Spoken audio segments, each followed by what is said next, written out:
दोस्तों, आज जो कॉमिक्स हम पढ़ेंगे उसका नाम है तबाही का देवता। ये राम रहीम की कॉमिक्स है और ये तीसरा पार्ट है। इसका पहला पार्ट है राम रहीम और अंतरिक्ष मानव और दूसरा पार्ट है मौत से टक्कर। तो पहले आप उन दोनों कॉमिक्स को पढ़ लेना, तभी आपको पूरी स्टोरी समझ में आएगी। वे दोनों कॉमिक्स आपको मिल जाएगी प्ले लिस्ट में। बाल एजेंट राम रहीम का फोल्डर है उसके अंदर। तो यहाँ पर जो ये स्टोरी दे रखी है पहले दो पार्टों की है, तो मैं इसको छोड़ रहा हूँ, ये आपने पढ़ ली होगी। और आगे से पढ़ता हूँ इसको। अगले ही पल उन्होंने तो हमारे यान पर विनाशक किरणों से आक्रमण कर दिया है। अब क्या होगा अंकल? हम पर आक्रमण कर उन्होंने स्वयं अपनी मौत को दावत दी है। लो देखो उनका परिणाम। दूसरे पर प्रोफेसर भास्कर ने जवाबी आक्रमण किया और वो मारा। उनके दो यान तो गए काम से अंकल। सिगरी वार्टोम के यानों में एकदम खलबली मच गई। कैप्टन, हमारे आक्रमणों का उनके यान पर कोई प्रभाव नहीं पड़ रहा, जबकि उन्होंने हमारे दो 670 यानों को कागज की तरह जला दिया। बेकार में प्राण गंवाने से कोई फायदा नहीं। बाकी यानों को लौटने का निर्देश दो। Yes sir. निर्देश मिलते ही वाटों के बाकी बचे यान पलटकर भाग खड़े हुए। हा हा हा, भाग गए बुजदिल कहीं के। ईश्वर का शुक्र है कि मेरी निर्मित विनाशक किरणें पूरी तरह से कामयाब रही। अब मैं जैकुला के यानों को इन्हीं किरणों से लैस करूंगा, तब वे वार्टोम की वायुसेना का सफलतापूर्वक मुकाबला कर सकेंगे। तभी उफ, वह देखिए अंकल, कुछ और यान हमारे यान की ओर बढ़ रहे हैं, लेकिन उनकी बनावट वार्टोम के यानों से भिन्न है। बनावट से तो ये जैकुला के यान लगते हैं, जैसा कि हम पृथ्वी पर देख चुके हैं। खैर, अभी मालूम हो जाएगा। उन यानों के निकट आने पर जैकुला की ओर से अपनी चमत्कारिक विजय पर शुभकामनाएं स्वीकार करें। अजनबी मित्रों, क्या हम जान सकते हैं कि आप लोग कौन हैं और कहाँ जा रहे हैं? जैकुला का नाम सुनते ही प्रोफेसर भास्कर राम का चेहरा प्रसन्नता से खिल उठा। हम पृथ्वी से आए मित्रों, मुझे प्रोफेसर भास्कर और मेरे साथी को राम कहते हैं। आह, प्रोफेसर भास्कर और राम। प्रोफेसर भास्कर और राम का नाम सुनकर जैकुला के सभी यानों में प्रसन्नता की लहर दौड़ गई। हम आपका स्वागत करते हैं प्रोफेसर। मामा ने हमें आपके आगमन की सूचना दे दी थी, इसलिए हम आपके आने की बाट जो रहे थे। कृपया लैंड करने के लिए हमारे पीछे आए। ठीक है। कुछ ही देर बाद वे सभी यान जैकुला के सैनिक हवाई अड्डे पर लैंड कर रहे थे। जब प्रोफेसर भास्कर राम के साथ अपने यान से बाहर निकले, वहां उपस्थित सभी लोग उनकी जय जयकार कर उठे। उन्हें शायद प्रोफेसर और राम की वाटोम की हवाई सेना पर शानदार विजय के बारे में पहले ही मालूम हो गया था। प्रोफेसर भास्कर जिंदाबाद, बहादुर राम अमर रहे, जैकुला भारत मित्रता जिंदाबाद। माँ महिम आपका लोगों से मिलने के लिए व्याकुल है। प्रोफेसर, कृपया इस गाड़ी में बैठ जाए, मैंने आपका सारा सामान इसी गाड़ी में रखवा दिया है। हम भी उनसे मिलने के लिए उत्सुक हैं, चलिए। प्रोफेसर भास्कर और राम के उस विचित्र गाड़ी पर सवार होते ही मार्शल पियानो ड्राइविंग सीट पर पहुंच गया। फिर उसने सामने डैशबोर्ड पर लगे न जाने कौन से बटन को दबाया कि गाड़ी हवा में उठकर किसी रॉकेट के समान तीव्र गति के साथ एक दिशा में बढ़ने लगी। वह ऐसी अद्भुत गाड़ी की तो अभी तक पृथ्वीवासियों ने कल्पना भी नहीं की होगी। निस्संदेह विज्ञान के क्षेत्र में ये लोग पृथ्वी से बहुत आगे हैं। लगभग 10 मिनट बाद वह अद्भुत उड़न गाड़ी सम्राट मंडोला के राजमहल के ऊपर पहुंची। फिर वह गाड़ी राजमहल के प्रांगण में बने स्टैंड पर उतर गई। आइए प्रोफेसर, भीतर चलें। महल के भीतर पहुंचने पर आह मित्र भास्कर, निस्संदेह तुम्हें देखने के साथ ही मेरी समस्त चिंताएं दूर हो गई। मित्र, यह है राम, इसी का साथी रहीम तुम्हारे आदमियों के साथ इस समय वार्टों की कैद में है। ओह, मुझे तुमसे मिलकर बहुत खुशी बहादुर लड़के। प्रोफेसर के मुख से मैं तुम्हारे बहुत से महान कारनामों के बारे में सुन चुका हूँ। धन्यवाद सम्राट, मुझे भी आपसे मिलकर बेहद प्रसन्नता हो रही है। फिर एक दूसरे का हालचाल पूछने के पश्चात मित्र, मेरे विचार से तुम लोग इस सफर से थकावट अनुभव कर रहे होंगे, अतः पहले कुछ देर आराम कर लो, फिर बातें होंगी। नहीं मित्र, मैं समय बेकार गंवाने के मूड में कतई नहीं हूँ। तुम मुझे यहाँ की पूरी स्थिति के बारे में जानकारी दो और बताओ कि तुम मुझसे किस किस्म की मदद चाहते हो। मैं तुरंत ही अपने काम में जुट जाना चाहता हूँ। अच्छा, तो फिर सुनो। फिर मंडोला ने अपनी सारी समस्या बताते हुए अंत में कहा, और मित्र, यदि सिगरी वाटों के आक्रमणों को रोका न गया तो वह दिन दूर नहीं जब उसके सामने में घुटने टेकने पड़ेंगे। और हमारा देश उसी गुलामी की जंजीरों में जकड़ जाएगा। चिंता मत करो मित्र, ऐसा अब हरगिज नहीं हो सकेगा। मैंने ऐसी किरणें इजाद की हैं जिनके प्रयोग करते हुए स्वयं तुम्हारे सामने घुटने टेक देंगे। क्या सच मित्र? हाँ, उन किरणों का प्रयोग भी मैं आते समय उन पर कर चुका हूँ और वह पूर्णतः उनके यानों को नष्ट करने में सफल रही है। ओह हाँ, मैं सुन चुका हूँ। सच मित्र, हम तो स्वयं को विज्ञान में बहुत उन्नत समझते थे, लेकिन अब मालूम हुआ कि कुछ मामलों में तुम पृथ्वीवासी भी हमसे कम नहीं हो। सुनो मित्र, मैं चाहता हूँ कि तुम्हारे लड़ाकू यानों को युद्ध के लिए उन्हीं किरणों से लैस करूँ। क्या तुम मुझे इसी समय यान बनाने का कारखाना दिखा सकते हो? सबसे पहले मैं तुम्हारे यानों का निरीक्षण करना चाहता हूँ। हाँ हाँ, क्यों नहीं मित्र, आओ चले। मार्शल पियानो, अब आप जा सकते हैं। जो आ गया मामई। कुछ ही देर बाद वे सभी जैकुला के यान निर्माण स्टेशन में थे। यही है हमारा सैनिक यान बनाने का कारखाना। कुछ भी बिन मॉडल के लड़ाकू यानों का निरीक्षण करने के पश्चात प्रोफेसर भास्कर संतुष्ट दिखाई देने लगे। ठीक है, मुझे इन यानों को अपनी निर्मित किरणों से लैस करने में कोई मुश्किल पेश नहीं आएगी। देवता का शुक्र है। आओ, अब मैं तुम्हें अपने देश के कुछ और महत्वपूर्ण स्टेशन व ऊर्जा स्रोतों के केंद्र दिखाता हूँ। देवता का शुक्र है। आओ, अब मैं तुम्हें अपने देश के कुछ और महत्वपूर्ण स्टेशन व ऊर्जा स्रोतों के केंद्र दिखाता हूँ। फिर सम्राट मंडोला प्रोफेसर भास्कर और राम को लेकर एक विशाल इमारत के सामने पहुंचा। यह रहा हमारा हवाई कंट्रोल रूम। इसे हम स्टेशन 0 के नाम से संबोधित करते हैं। आओ भीतर चलें। जब वे उस विशाल इमारत के भीतर प्रविष्ट हो, एक लंबे चौड़े हाल में पहुंचे। मां महिम की जय हो। अतिथि मित्र जिंदाबाद। आप लोग समय नष्ट न करके अपना अपना काम कीजिए।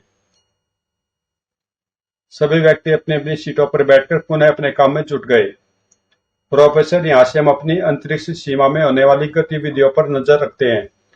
साथ ही जरूरत पड़ने पर यहीं से एयरफोर्स को आदेश व निर्देश दिए जाते हैं तथा अन्य ग्रहों से आने वाले यानों को भी दिशा ज्ञान आदि कराया जाता है। बहुत खूब। ठीक तभी एक स्क्रीन के सामने बैठा व्यक्ति चीख उठा, वाह, तुम ग्रह के यान हमारे देश पर आक्रमण करने के लिए आ रहे हैं। सुनकर सभी चौंक उठे। उधर आकाश में जयकुला के पहरेदार यानों ने वार्टोम के एकाक आने वाले उन यानों का मार्ग रोकना चाहा, लेकिन वे सफल नहीं हो पाए। सुनो जयकुला वासियों, हमसे उलझने की कोशिश मत करो। इस समय हम तुम्हारे ग्रह पर आक्रमण करने के उद्देश्य से नहीं आए हैं, बल्कि यह चेतावनी देने आए हैं कि यदि तुम्हारे सम्राट ने ठीक 24 घंटों के भीतर भीतर हमारे सम्राट ओमारू की गुलामी स्वीकार नहीं की और आने वाले पृथ्वीवासियों का हमारे वाले न किया, तो 24 घंटों बाद हम तुम्हारे ग्रह को नेस्तनाबूद कर देंगे। याद रखना, ठीक 24 घंटों बाद। उसके बाद वार्टोम के सभी यान जैसे आए थे वैसे ही लौट गए। देवता का लाख लाख धन्यवाद कि वे ज्यादा तबाही मचाए बिना वापस लौट गए। उधर हवाई कंट्रोल रूम यानी स्टेशन 0 में। मित्र, उन्होंने तो तुम्हारे आगमन के साथ ही 24 घंटों का अल्टीमेट दे दिया। अब क्या होगा? केवल 24 घंटों में हम उनसे मुकाबला करने के लिए क्या तैयारी कर पाएंगे? वास्तव में यह तो बहुत बड़ी मुश्किल है हमारे सामने आखड़ी हुई है। मुझे तो तुम्हारे यानों को उनसे मुकाबला करने लायक बनाने में कम से कम भी 10 दिन लग जाएंगे। उफ, फिर अब तो केवल एक ही उपाय है कि उन्हें किसी भी तरीके से कम 10 दिन तक किसी और मामले में उलझाए रखा जाए, ताकि वह 24 घंटों बाद जैकुला ग्रह पर आक्रमण करने का विचार त्याग दे। मैं कुछ समझा नहीं मित्र, आखिर क्या कहना चाहते हो तुम? लेकिन मैं प्रोफेसर अंकल की बात समझ गया। सम्राट, ओह, आप यही कहना चाहते हैं ना प्रोफेसर अंकल की वाटम ग्रह में जाकर कोई ऐसा हंगामा मचाया जाए जिससे उनका ध्यान इस ओर से हटकर उस ओर लग जाए और आप इस बीच अपना कार्य पूरा कर ले। बहुत खूब राम, तुम वास्तव में कुशाग्र बुद्धि रखते हो। मेरा मतलब बिल्कुल यही था, लेकिन इस काम के लिए कुछ शेरदिल व्यक्तियों की जरूरत पड़ेगी। कुछ व्यक्तियों की क्यों प्रोफेसर अंकल? इस काम के लिए मैं अकेला ही काफी हूँ। आप आज्ञा दीजिए। ओ तुम? नहीं नहीं, मैं तुम्हें मौत के मुंह में छलांग लगाने की हरगिज इजाजत नहीं दे सकता। आप मेरी चिंता न करें अंकल, आप मेरे स्वभाव से अच्छी तरह परिचित हैं। खतरों से खेलना मेरा शौक है। फिर यह तो रहीम मेरे भाई की जिंदगी का सवाल है। प्लीज अंकल, इस काम की जिम्मेदारी आप मुझे सौंप दीजिए। और राम के बार बार आग्रह करने पर अंततः प्रोफेसर को अपनी सहमति देनी ही पड़ी। मैं तुम्हें कुछ विशेष वस्तुएं देना चाहता हूँ जिससे तुम खतरों से अच्छी तरह निपट सको। और ठीक है अंकल। तीनों पुणे राजमहल पहुंचे। प्रोफेसर भास्कर ने अपने सातलाइट सामानों में से एक अटैची केस खोलकर उनमें से एक लाल रंग की पोशाक निकाली। यह सुपर पोशाक है राम। देखने में यह पोशाक छोटी जरूर है, लेकिन इसके लोचदार होने के कारण इसे छोटे से छोटा और बड़े से बड़ा व्यक्ति भी पहन सकता है। लो इसे पहन लो, फिर मैं तुम्हें इस पोशाक की विशेषता बताऊंगा। Okay uncle. दोस्तों ये फर्स्ट कॉमिक्स है जिसमें राम रहीम को यह सुपर पोशाक मिलती है। राम ने वह पोशाक पहन ली। इस पोशाक को पहनने के बाद अब तुम साधारण इंसान नहीं रह गए बल्कि सुपरमैन बन गए हो। वह कैसे प्रोफेसर अंकल? सुनो, सीने पर लगी प्लेट पर जो तुम विभिन्न रंगों के बटनों को देख रहे हो, उनमें से लाल रंग के बटन को दबाने से तुम्हारे शरीर से अदृश्य तरंगें निकलने लगेगी, जिससे तुम हर प्रकार के हथियारों से बिल्कुल सुरक्षित हो जाओगे। तब गोली आदि से लेकर भयानक से भयानक मारक किरणें भी तुम्हारा कुछ नहीं बिगाड़ सकेंगी। अब चलो उस लाल बटन को दबाओ, मैं तुम्हें दिखाता हूँ। ठीक है, यह लीजिए। राम ने जैसे उस लाल रंग के बटन को दबाया, उसके शरीर से अदृश्य तरंगे फूट पड़ी। लेकिन अंकल, मुझे तो कोई विशेष बात महसूस नहीं हो रही इस बटन के दबाने पर। पोशाक से निकलती तरंगों को तुम देख नहीं सकते, लेकिन मेरे गोली चलाने से तुम्हें अपने शरीर के इर्द गिर्द खींची उस पारदर्शी दीवार का आभास जरूर हो जाएगा। मैं गोली चला रहा हूँ, घबराना नहीं। और प्रोफेसर ने राम पर रिवॉल्वर से बेताशा फायरिंग आरंभ कर दी। दाएं दाएं। वाह, देखा तुमने? निस्संदेह आपका आविष्कार मान है प्रोफेसर अंकल। वाह दोस्त, तुम्हारी यह पोशाक तो वास्तव में करामाती है। अब सुनो, इस पीले रंग के बटन को दबाने पर तुम सबकी नजरों से ओझल हो जाओगे। तब तुम्हें कोई नहीं देख पाएगा, लेकिन तुम सबको देख सकोगे। और इस हरे रंग के बटन को दबाने पर तुम फिर से दिखाई देने लगोगे। क्या इसका भी परीक्षण करके देखूं? नहीं, फिलहाल कोई जरूरत नहीं। तुम चौथे बटन की विशेषता सुनो। इस चौथे सफेद बटन के दबाने पर तुम्हारे दोनों हाथों के दस्तानों के आगे लगे नाखूनों से अग्नि किरणें निकलेगी, और जिस पर वह किरणें पड़ेगी वह पलक झपकते ही जलकर राख में परिवर्तित हो जाएगा। गजब है। अब बेल्ट पर लगे बटनों की विशेषता सुनो। क्या मतलब? लाल बटन को दबाओ, तब तुम स्वामी मतलब जान जाओगे। लगता है प्रोफेसर अंकल ने इस पोशाक को भानुमति का पिटारा बना रखा है। बेल्ट पर लगे लाल रंग के बटन को दबाते ही राम एक झटके के साथ हवा में उड़ने लगा। यह क्या प्रोफेसर अंकल, मैं तो उड़ने लगा। घबराओ नहीं, इस बेल्ट की यही विशेषता है। दूसरे बटन को दबाने पर तुम्हारे उड़ने की गति तेज हो जाएगी, और तीसरे बटन के दबाने पर नीचे उतर आओगे।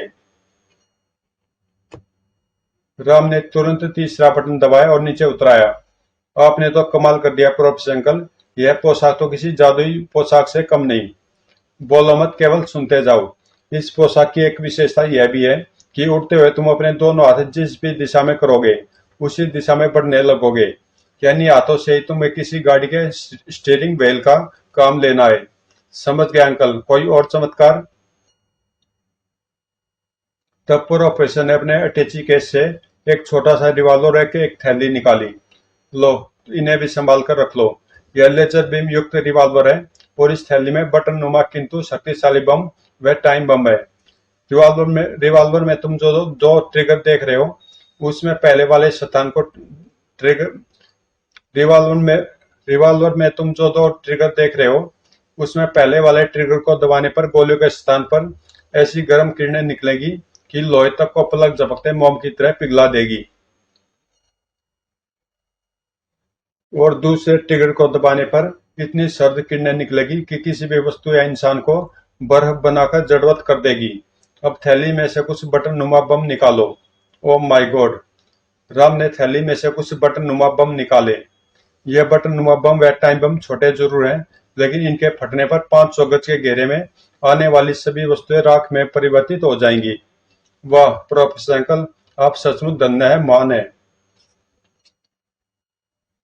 लेकिन एक बात मेरी समझ में नहीं आ रही कि आज तक आप अपने इन महान आविष्कार को दुनिया के सामने क्यों नहीं लाए। इन आविष्कारों से तो आपका नाम अमर हो जाता।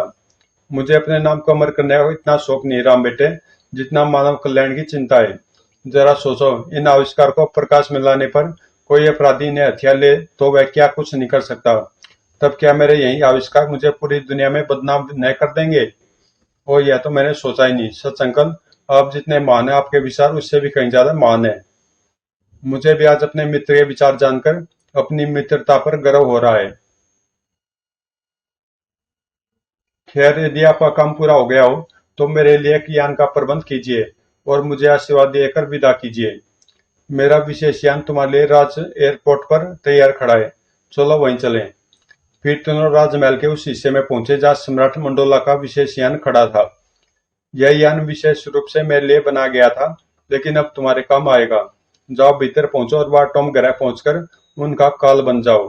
देवता से मैं और मेरी प्रजा तुम्हारी सफलता और रक्षा की कामना करेंगे। अच्छा, तो विदा मेरे प्रिय और आदरणीय जनों, ईश्वर ने चाहा तो जल्दी मुलाकात होगी।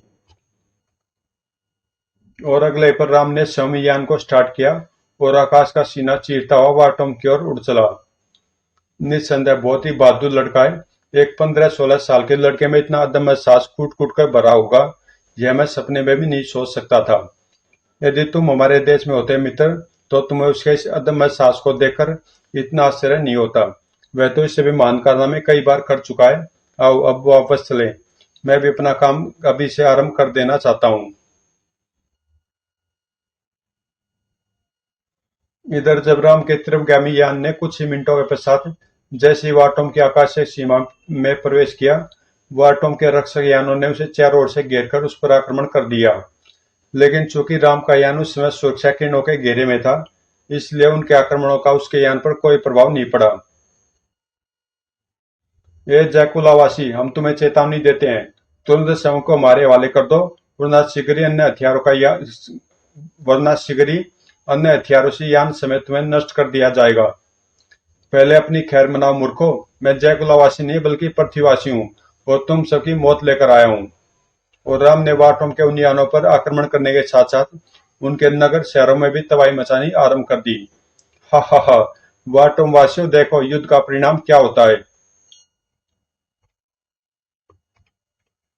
और देखते देखते राम ने वाटोम के कई शहरों को खंडर में बदल दिया। राम द्वारा इतनी भयानक तबाही मचाते देख वाटोम की सवाई सेना पूरी तरह बदहवास हो उठी। अब किसी तरह भी काबू में नहीं आ रहा। जनरल मोंटो को सारी स्थिति से अवगत करके सलाह लो। ठीक है कैप्टन हिंक। जनरल मोंटो को जब सारी स्थिति की सूचना मिली तो एकदम से उसकी भी समझ में नहीं आया कि अपने हवाई रक्षकों को क्या निर्देश दे। अतः उसने जाकर अपने सम्राट ओमारू को सारी स्थिति कह सुनाई। सम्राट, वह प्रतिवासी छोकरा हमारे लिए एक भयानक शिद्दत बन गया है। हमारी फौज के तमाम आक्रमण विफल हो रहे हैं, जबकि वह चंद ही मिनटों में न केवल हमारे बहुत से यानों की धज्जियां उड़ा चुका है, बल्कि कई नगरों को भी मटियामेट कर चुका है। और तुम मूर्ख मुझे एक सारी कहानी सुनाने आए हो? तुम्हें तो यह कहानी सुनाने से पहले डूब मरना चाहिए था। दफा हो जाए यहाँ से। और प्रतिवासी छोकरे से कह दो, यदि उसने तुरंत ही समर्पण नहीं किया तो उसके साथी को खत्म कर दिया जाएगा। जो आज्ञा सम्राट। जनरल मोंटो ने वहां से लौटकर अपने यानों को वैसा ही निर्देश प्रचारित कर दिया जैसा कि ओमारू ने कहा था। निर्देश मिलते तुरंत सभी यानों ने राम को चेतावनी दी जाने लगी। सुनो यह पृथ्वीवासी छोकरे, यदि तुमने तुरंत अपने आप को हमारे हवाले नहीं किया तो तुम्हारे साथी को मौत के घाट उतार दिया जाएगा। जब राम ने वह चेतावनी सुनी, मारे गए, यह विचार कम भक्तों के दिमाग में कहां से आ गया। अब रहीम की जिंदगी बचाने के लिए आत्मसमर्पण करना ही होगा। खैर, रहीम से मिलकर फिर निपटूंगा इनसे। और सुनो वाटोम के रक्षकों, मेरे साथी को मारने की जरूरत नहीं। मैं अपने आप को तुम्हारे हवाले करने के लिए तैयार हूँ। बोलो कहाँ उतरना है। वो मारा। सुनो पृथ्वीवासी, चुपचाप हमारे यानों के पीछे चले आओ, लेकिन ध्यान रहे किसी किस्म की चालाकी करने की कोशिश मत करना, वरना जानता हूं धमकाने की कोई जरूरत नहीं। चलो। शुक्र आसानी से तैयार हो गया। कोटरा, सभी यानों को मेन हवाई अड्डे पर उतरने का निर्देश दो और अपने यान का रुख भी उधर कर दो। ओके कैप्टन हिंक। शीघ्र ही वाटोम के यान राम के यान को अपने घेरे में लिए वाटोम के मुख्य हवाई अड्डे पर पहुंचे। यान को धरती पर उतारने के पश्चात राम जब यान से बाहर निकला तो उसे कैप्टन हिंक सहित 20 सैनिकों ने अपनी गनों के लक्ष्य पर ले लिया। ले चलो इस शैतान छोकरे को सम्राट के पास। चलो आगे बढ़ो लड़के। राम को वाटम के क्रूर और भयंकर शासक सम्राट ओमारू के सामने पेश किया गया। तो यह है वह प्रतिवासी पिद्दी छोकरा जिसने थोड़ी देर में इतना बड़ा हंगामा खड़ा कर दिया था। शैतान ओमारू अभी हंगामा कहाँ मचा है। जब हंगामा मचेगा तो उस समय तुम मौत से बचने के लिए पागल कुत्ते की तरह इधर उधर भागते फिरोगे।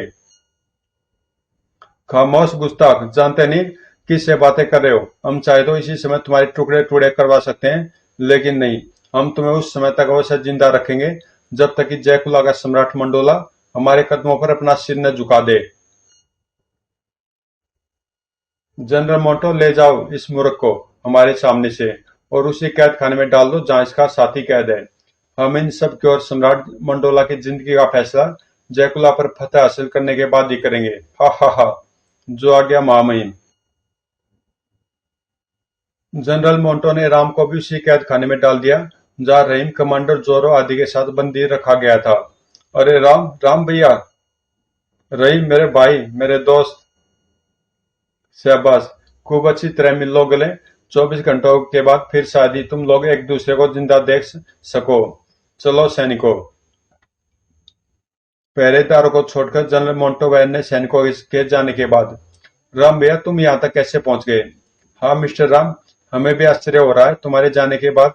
बस बस कमांडर, आपको किस मजबूरी के कारण पृथ्वी छोड़नी पड़ी वह मुझे मालूम हो गया है। अब सुने, मैं और प्रोफेसर भास्कर यहाँ कैसे पहुंचे। फिर राम ने कमांडर जोरो के जाने के बाद अपने और प्रोफेसर पर जो बीती थी उसे लेकर जयकुला तक पहुंचने और वहां से वार्टुम ग्रह तक पहुंचने की सारी कहानी कह सुनाई। यहाँ तक तो तुम पहुंच गए राम भैया, लेकिन इस कैद से निकलोगे कैसे। हाँ मिस्टर राम, तुम जिस योजना के अंतर्गत यहाँ आए हो वह तो तभी पूरी की जा सकती है जब यहाँ से किसी तरह निकला जा सके। पोशाक होने की परेशान होने की कोई बात नहीं, मैं यहाँ पूरी तैयारी के साथ आया हूँ। फिर राम ने प्रोफेसर द्वारा दिए गए सुपर सूट, रिवॉल्वर और बटन नुमा बमों के बारे में सब कुछ बता दिया। सब कुछ जानकर रहीम के साथ साथ कमांडो जोरा आदि के भी चेहरे प्रसन्नता से खिल उठे। वाह, फिर तुम यहाँ से आसानी के साथ निकल सकते हैं। बिल्कुल, अब तुम सब मेरी योजना सुनो। यहाँ से निकलने के बाद तुम्हें 2 ग्रुपों में बंटकर यहाँ के महत्वपूर्ण स्थान को नष्ट करना है, जैसे हवाई अड्डा, हवाई कंट्रोल रूम, ऊर्जा स्टेशन आदियों को। अपनी योजना समझाने के बाद राम ने थैली से कुछ टाइम बम और दस्ती बम निकालकर रहीम और कमांडर जोरो को आदि को दे दिए। इन छोटे किंतु शक्तिशाली बमों का प्रयोग कर तुम लोग अपना कार्य आसानी से पूरा कर सकते हो। ठीक है, समझ गए, लेकिन यहाँ से हम निकलेंगे कब। रात के दूसरे पहर, राम ने कहा, और फिर वे सब खामोश होकर रात होने का इंतजार करने लगे।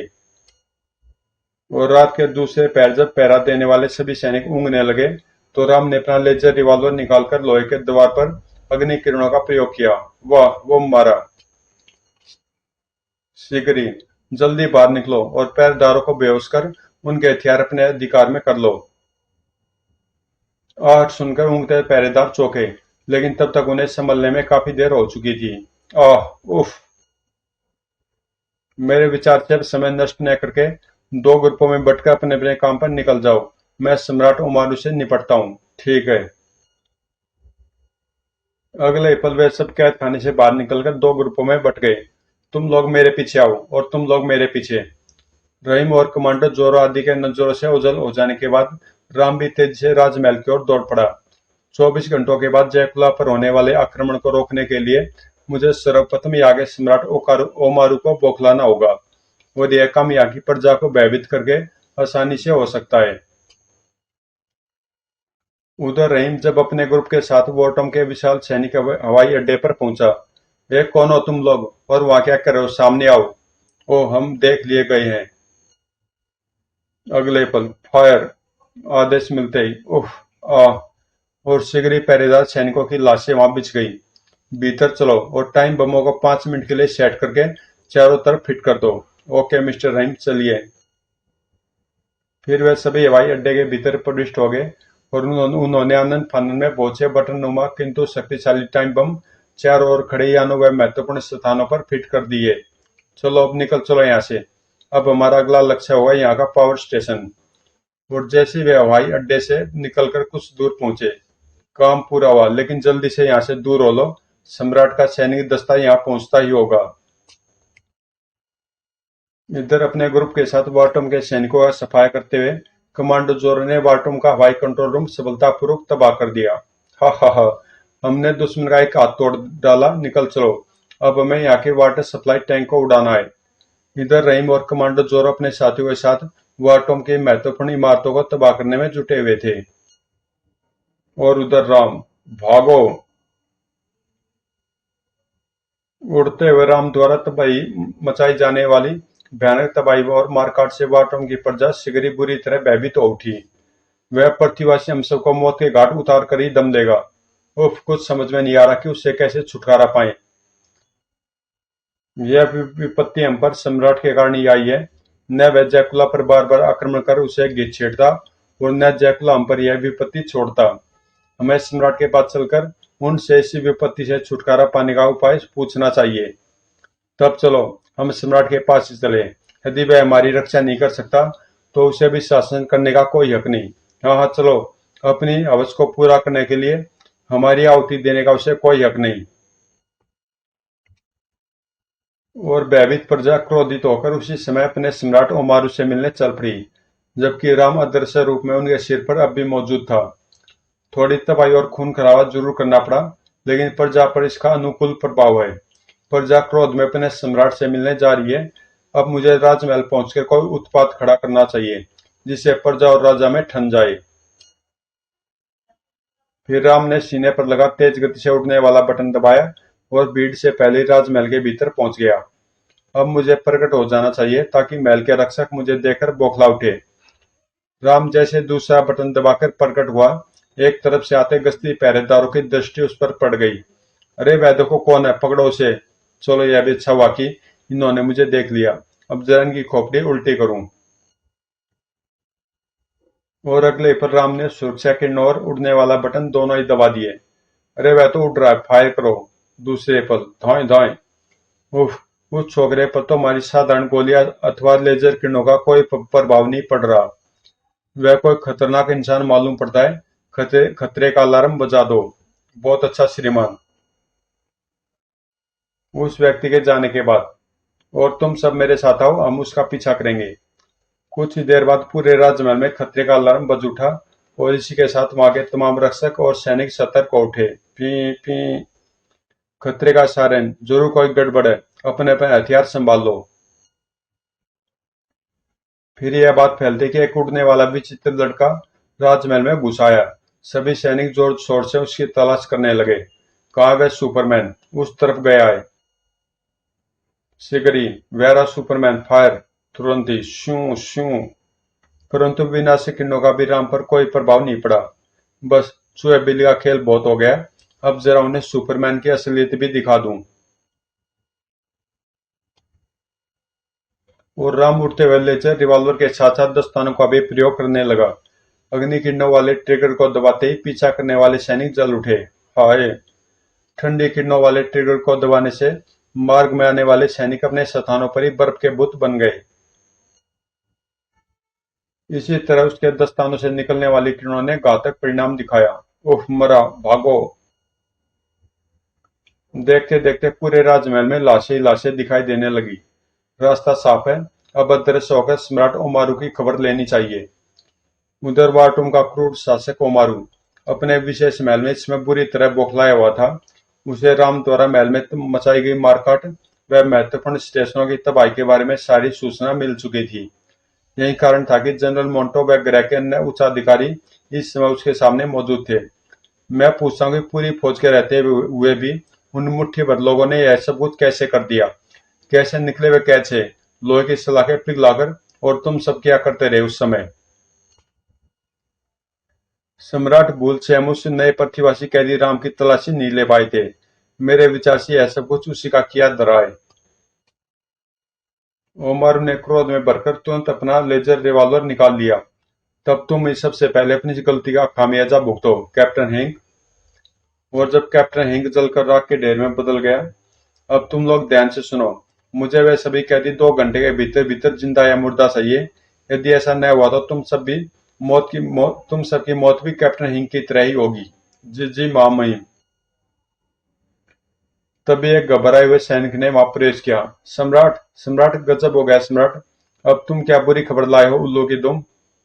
मामई, हजारों की संख्या में आई प्रजा इसी समय आपसे मिलना चाहती है और वह बहुत ही क्रोधित मालूम पड़ती है। जरूर वह उन कैदियों द्वारा मचाई गई तबाही के सिलसिले में ही मिलना चाहते होंगे, लेकिन इस समय हम परेशान हैं और उससे कतई नहीं मिलना चाहते। जाओ उनसे कह दो। ये हम उनसे पहले ही कह चुके हैं सम्राट, लेकिन वे बिना मिले अब वापस लौटने के लिए तैयार नहीं हो रहे। तो सैनिकों से कहकर उन्हें खदेड़ दो। ठहरे मामी, ठहरे मामईन, ऐसा करना उचित न होगा। क्यों उचित नहीं होगा जनरल? ऐसा करने से प्रजा क्षुब्ध होकर बगावत पर भी उतर सकती है। तब समस्या और विकट हो जाएगी। मेरे विचार से तो इस समय उन्हें चलकर ढाढ़स बंधाना ही उचित होगा। और ठीक, हम चलते हैं, लेकिन तुम सैनिकों को किसी भी स्थिति से निपटने के लिए तैयार रहने का आदेश दे दो। हम प्रजा के आसार कुछ हमें प्रजा के आसार कुछ अच्छे नहीं दिखाई दे रहे। जो आज्ञा मामई। कुछ देर बाद सम्राट ओमारू जनरल मोंटो व अन्य उच्चाधिकारियों के साथ साथ बहुत से सैनिकों को लेकर अपने महल के बुर्ज पर पहुंचा, जबकि राम, जो कि महल में होने वाली उनकी तमाम बातचीत सुन चुका था, अदृश्य होकर तमाशा देखने के लिए आकाश में मंडरा रहा था। कहो, क्यों मिलना चाहते हो तुम लोग? हम जयकुला और उनके मित्र पृथ्वीवासियों द्वारा मचाई गई तबाही से छुटकारा पाना चाहते हैं मामई। आप जयकुला से युद्ध बंद करके हमें इस मुसीबत से छुटकारा दिला सकते हैं सम्राट। हाँ सम्राट, हम अब और व्यर्थ में अपने प्राण गंवाने के लिए तैयार नहीं। आप हमारे अन्नदाता मामी, अतः आप हमारे घर बार और बाल बच्चों की रक्षा कर सकते हैं। तुम लोग व्यर्थ ही घबरा रहे हो, जाओ अपने अपने घर जाओ। विश्वास करो, भोर होने तक वे मुट्ठी भर विध्वंसकारी जिंदा नहीं रहेंगे। नहीं, हम तब तक अपने घर वापस नहीं जाएंगे जब तक आप हमें जयकुला से युद्ध बंद करने का वचन नहीं दे देंगे। हाँ हाँ, हम तब तक वापस नहीं लौटेंगे। खामोश मूर्खों, यह युद्ध किसी भी कीमत पर बंद नहीं किया जाएगा। हम जयकुला को फतेह करके ही रहेंगे। यह हमारा दृढ़ निश्चय है। कायरो जैसी बातें बंद करो और अपने अपने घर को लौट जाओ। नहीं नहीं, हम नहीं जाएंगे। बंद करो अपनी बकवास और भाग जाओ यहाँ से, वरना एक एक को भून कर रख दिया जाएगा। अपने सम्राट की बात सुनकर प्रजा का खून और भी उबाल खा गया। सम्राट ओमारू जिन मुर्दाबाद, यह जानलेवा युद्ध बंद करो, हम शांति चाहते हैं। तुम लोगों की यह हिम्मत, सैनिकों भून डालो इन सबको। ठहरिए सम्राट, ऐसा करना उचित नहीं होगा, यह प्रजा के साथ अन्याय है। तुम खामोश रहो बुजदिल, तुमसे तो मैं बाद में निपटूंगा। सैनिकों, आदेश का पालन करो। और अपने सम्राट के आदेश पर सैनिकों ने प्रजा को भुट्टे की तरह भूनना आरंभ कर दिया। आह उफ, हम मर जाएंगे लेकिन वापस, आह उफ, यदि उन्हें नहीं रोका गया तो निर्दोष प्रजा नाक ही मारी जाएगी। अगले पर राम प्रकट होकर तीव्र गति से सम्राट ओमारू की ओर झपटा। उफ, यह तो वहीं पृथ्वीवासी छोक रहा है। सैनिकों, बचाओ मुझे। अरे, परंतु इससे पहले कि सैनिक अपने सम्राट को बचाने का कोई उपाय कर पाते, उफ, राम उसे गिरेबान से थामकर हवा में उड़ गया। कुत्ते, अब मैं तुझे जिंदा नहीं छोड़ूंगा। और जनरल मोंटो आदि सभी अधिकारी व सैनिक यह दृश्य देख सकते में आ गए। बचाओ, इस शैतान को हमारे हवाले करो, हम इसका फैसला करेंगे। प्रजा की बात सुनकर, ठीक है, आप लोगों के खूनी को मैं आपके हवाले कर रहा हूँ। आप लोग स्वयं इस शैतान को सजा दे और नया शासक चुने। नहीं नहीं, ऐसा मत करो, प्रजा मेरे चीथड़े चीथड़े उड़ा देगी। लेकिन राम ने उमारू की गिड़गिड़ाहट पर जरा भी ध्यान नहीं दिया और उसे ऊपर से भीड़ पर उछाल दिया। अब अपनी करने का फल भुगत शैतान। नहीं आई। और जैसे उमारू भीड़ के मध्य जाकर गिरा, भीड़ उस पर किसी भूखे गिद्धों के समान टूट पड़ी। आई।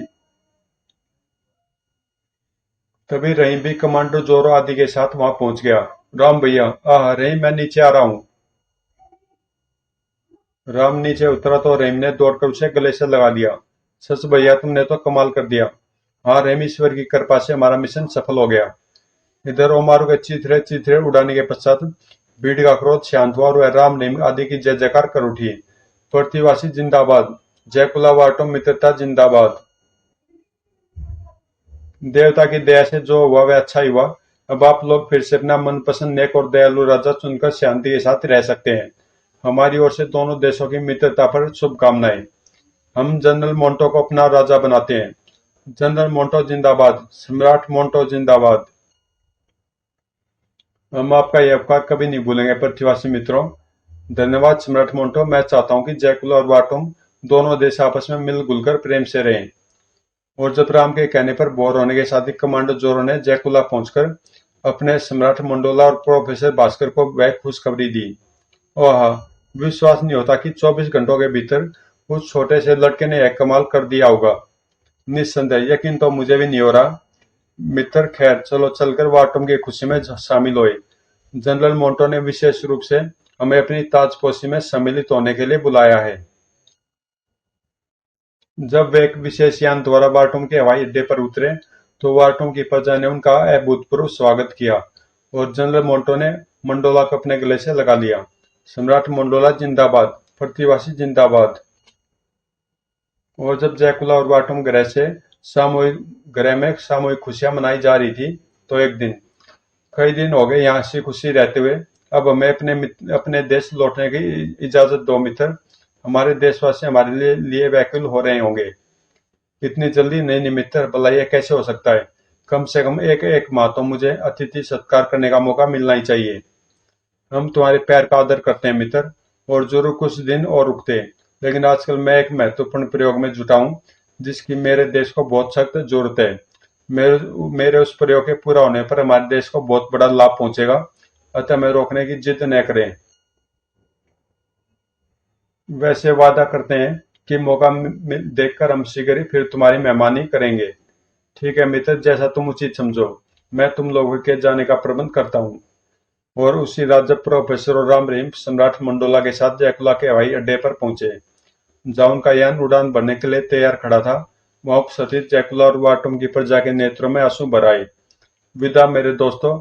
सम्राट मंडोला जिंदाबाद, सम्राट मोंटो जिंदाबाद, भारतीय मित्र जिंदाबाद। फिर सम्राट मंडोला, सम्राट मोंटो और दोनों देशों की प्रजा से भावभीनी विदाई लेकर प्रोफेसर भास्कर राम और रहीम के साथ अपने यान में बैठकर पृथ्वी की ओर लौट पड़े। और जब उनके यान ने भारत के एक हवाई अड्डे पर लैंड किया तो वहां पहले से हजारों लोगों और देश के बड़े बड़े उच्चाधिकारियों के साथ साथ चीफ मुखर्जी व राम के मम्मी डैडी भी उनके स्वागत के लिए उपस्थित थे। क्योंकि प्रोफेसर भास्कर ने पृथ्वी की कक्षा में प्रवेश करने के साथ ही अपने देश के हवाई कंट्रोल को सारी बात बताकर अपने वापस लौटने का संदेश दे दिया था। Mummy daddy, uncle aunty, Ram Rahim जिंदाबाद, प्रोफेसर भास्कर जिंदाबाद। मेरे बेटे, विश्वास नहीं होता कि इतना असाधारण कारनामा करके ये तीनों इतनी जल्दी लौट सकते हैं। लगता है भगवान राम और लक्ष्मण ने इस कलयुग में पापी और शैतान का नाश करने के लिए राम रहीम के रूप में जन्म लिया है। समाप्त। तो दोस्तों, कॉमिक्स यहीं पे समाप्त होती है और मिलते हैं किसी अगली कॉमिक्स में।